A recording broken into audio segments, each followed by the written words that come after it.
ဘုရားရှင်ရဲ့ပြိဋိဘံဆန္ဒတော်မူပြီးတဲ့နောက်ကျင်းခဲ့တဲ့တတ်တော်မူတော်တွေပေါ့နော်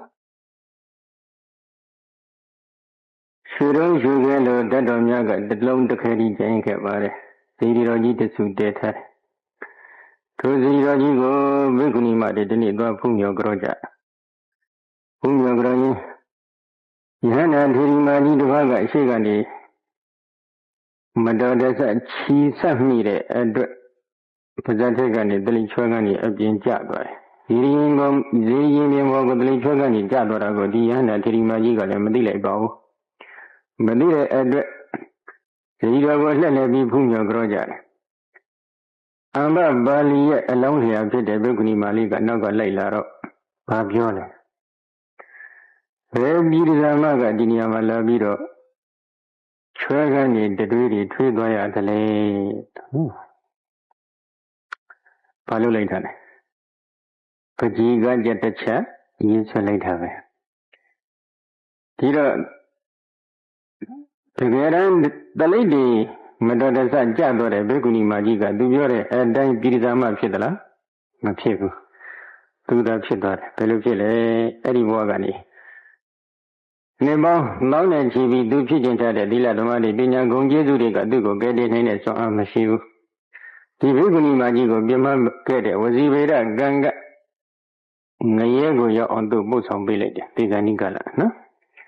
ငရဲကနေကျွတ်လာလွတ်လာပြန်တော့လေ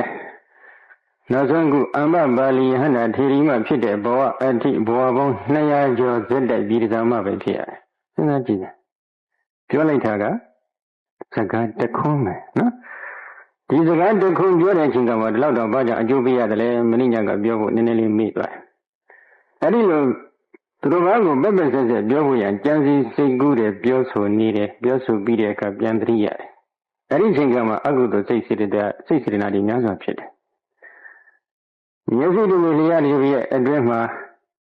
နန္တရားတို့မြေဒီကလေးတလုံးမကဖြစ်ပြီးပြည့်နိုင်တဲ့ဆွမ်းအားရှိခြင်းကြောင့်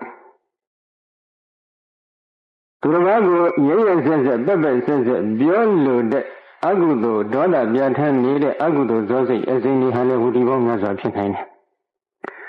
အဲဒီဝိတိတွေကအင်အားပြည့်ဝနေတဲ့အကုသိုလ်ဇောစေတနာတွေကအဘယ်မှာပဋိသန္ဓေကျိုးပေးရှင်းအောင်မှခြံရံထားတဲ့အင်အားအနည်းငယ်ပြော့နေတဲ့အကုသိုလ်စေတနာတွေကခုလိုလူဘဝမှာလူလာဖြစ်တဲ့အချိန်ခါမှာမိရဇာမဖြစ်ဖို့ရန်အတွက်လာပြီးတော့အကျိုးပေးစိတ်စေတနာတစ်ခုကဘဝတစ်ခုကိုပြိတ္တန်တွေကြိုးပေးနိုင်တဲ့စွမ်းအားရှိတယ်။ဒါသူပြောလိုက်တဲ့10မိနစ်ကြာတယ်ထားတော့တစ်စက္ကန့်မှဂရေတလုံးကဖြစ်ပြီးပြည့်နိုင်တဲ့နန္တရားရဲ့စွမ်းအားရှိခြင်းကြောင့်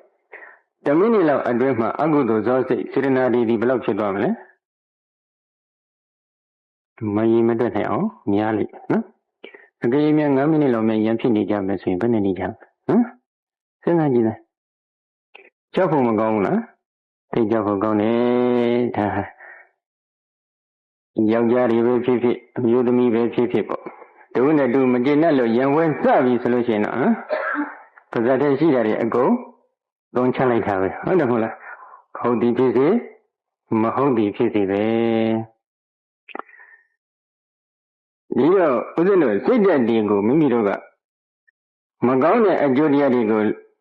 မလိုလားခဲ့ဘူးဆိုရင်မိမိတို့ရဲ့စိတ်ဓာတ်တွေကိုပြုပြင်ပြောင်းလဲပေးဖို့မလိုဘူးလားလိုနေတယ်နော်ခုနကပြောခဲ့တဲ့အမ္ဘပါဠိပြန်ကြည့်ပေါ့နောက်ဆုံးဘဝရောက်တော့လည်းလိမ့်စုံမင်းသားတွေအများပိုင်ဆိုင်တဲ့တရားဥယျာဉ်အတွင်းတရားပင်တပင်ရဲ့အကွာကြမှာလာပြီးတော့အမတန်ချောမောလှပတဲ့